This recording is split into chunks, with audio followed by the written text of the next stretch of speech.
Hey guys, this is episode 2. This is going to be a wrap up of the week's film news. I want to do this every Friday or Saturday and pretty much just throw out a bunch of headlines of what's been going on. Um, I, as far as the syncing issue, I know a lot of people pointed out. I'm not sure if it's the camera on my computer or um, or if it's YouTube itself. If it's my computer, there's not much I can do. I'm not going to invest money in a webcam. I might be able to sync it with some video editing software, but I'll do that once I get that. Once I get the software, which I don't know, might be by this weekend if a friend can help me out with it. So yeah, other than that, I mean, I don't think it should be too distracting. If it distracts you, just don't look at me. Just minimize me and still hear the audio. I mean, that's what counts, right? So okay, let's get into it. First of all, I just want to say again, thank you for everyone that tuned in. I had a good amount of views, and I was really happy with it. And as long as I can pull in like 50 views a video, I think I will be happy. Of course, more, make me even more happy. But overall, I just care that people tune into the show. So okay, let's get into it.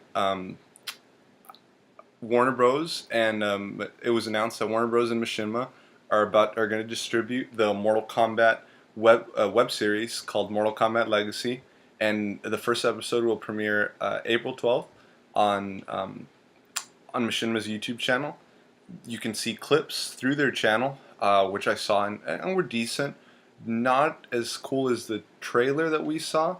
That was done way before the series was even planned. It was kind of just a test to show what was possible, and it was pretty awesome. So I hope we can see more of that. So yeah, April 12th, it should be good. Yeah, hopefully I'll check it out. I believe today the trailer was released for Lars von Trier's Melancholia. I believe that's how it's pronounced, starring Kristen Dunst, Charlotte Gainsborough, who I believe is starting a relationship with Lars von Trier as far as, not a intimate one, but a director-actor relationship. She was just in Antichrist, and now she's in this film. And I believe, most likely on his next projects, we'll see her as well. Um, Also, Kiefer Sutherland, the star of 24, and John Hurt, who was awesome in Hellboy, and The Hit, which is, I think, a highly underrated movie starring John Hurt and actually Tim Roth. That was actually his first movie ever. Very interesting, very different. I'm really into Hitman movies, and that's one of them that I think stands out, and that I think everyone should check out. The Criterion Collection put out a release of it, and yeah, you should check it out. Very good movie. Now, about the synopsis for the new Lars von Trier's film, according to IMDb, it's two sisters find their relationship challenged as a nearby planet threatens to collide into the Earth. Now, watching the trailer, you're gonna think like, what did I just see? It's really weird. Totally Lars von Trier, just very vague. So yeah, I really don't think we'll get any answers until we see the film.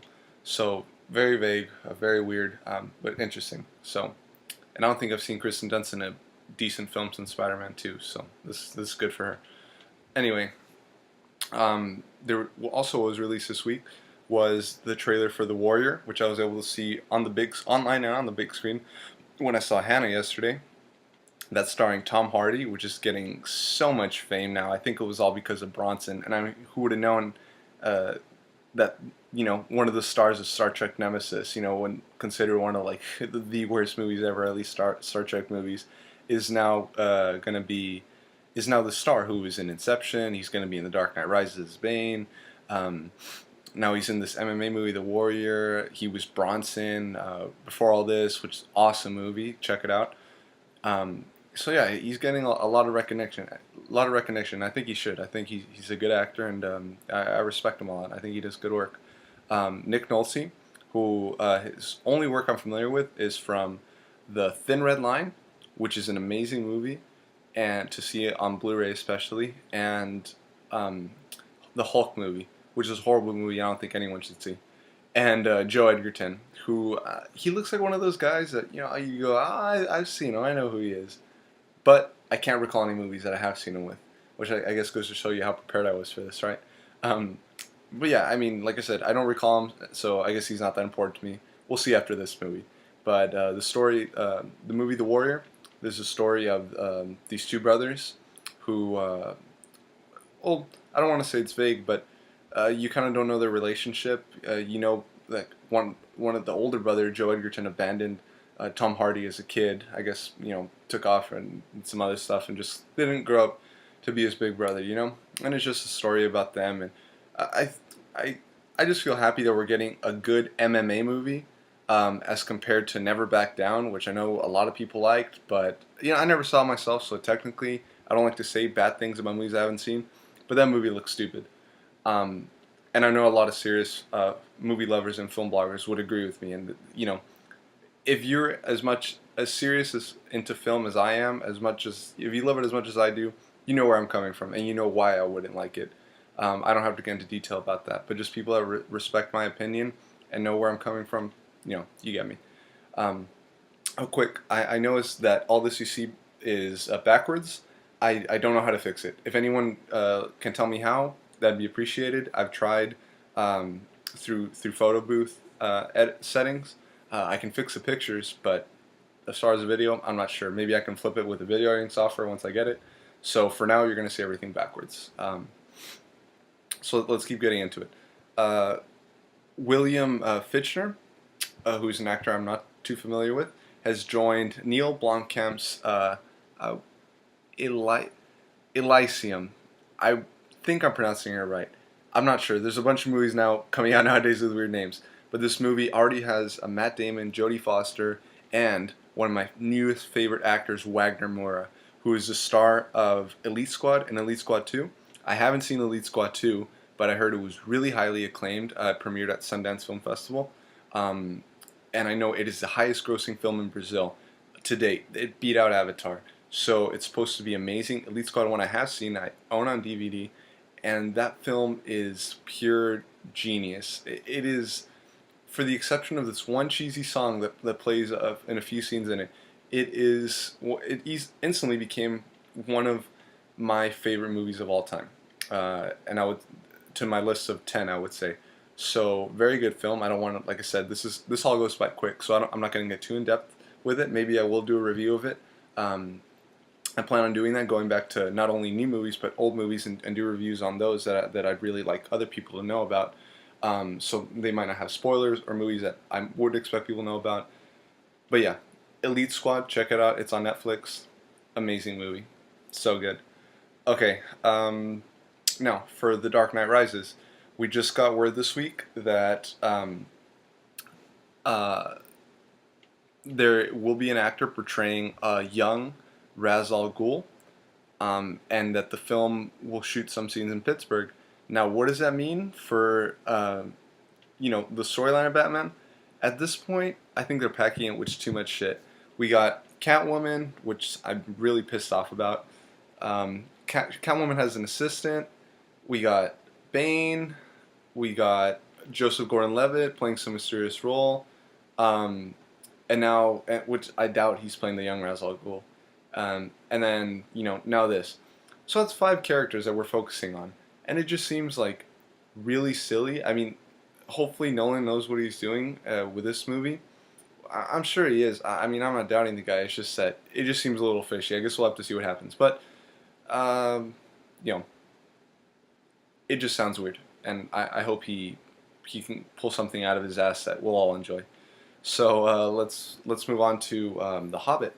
The Hobbit will be recorded at 60 frames per second, which is what James Cameron calls the new shooting style of movies, which is 60 frames per second. Was what he announced at CinemaCon, and he called it the future of movies. Which he said that all movies should be shot at 60 frames per second. That will just overall make the movies better, enrich the experience, and he just thinks that's the way it's done. And you know what? Since James Cameron's made 2 movies that made over billions of dollars, yeah, while it doesn't necessarily justify him as the most amazing filmmaker ever, which I don't think he is, but you definitely can't say this guy isn't a genius and knows what he's talking about as far as filmmaking. So kudos to him, and we'll see what happens. I'm excited to see The Hobbit.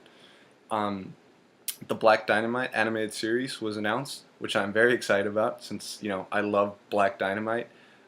Big fan. So yeah, be on the lookout for that. Hobo with a Shotgun is now available on Instant, released by Magnet, distributing Hobo with a Shotgun.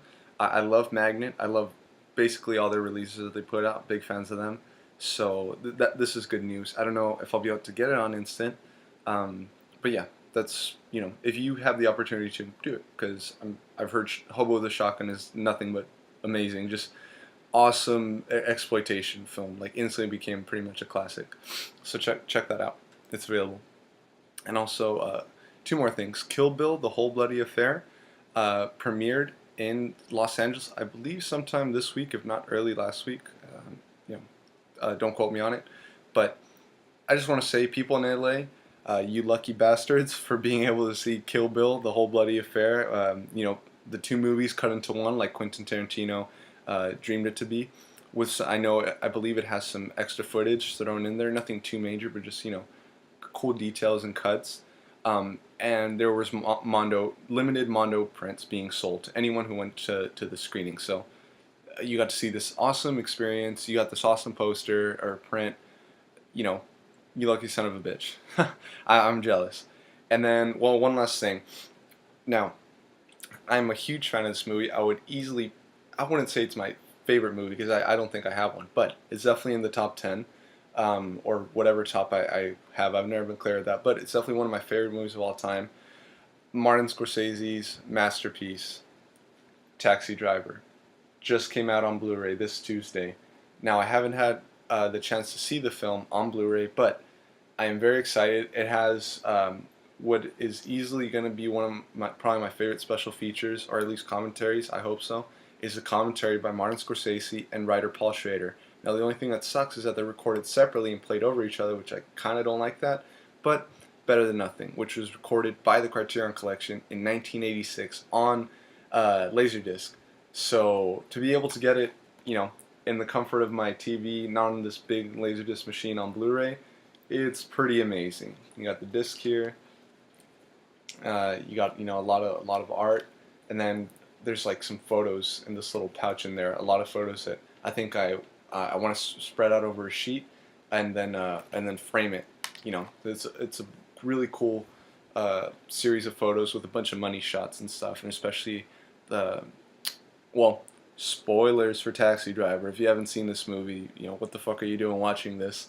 The last shot of Travis Bickle, with his fingers pointing at his head, like pretending to blow his face off.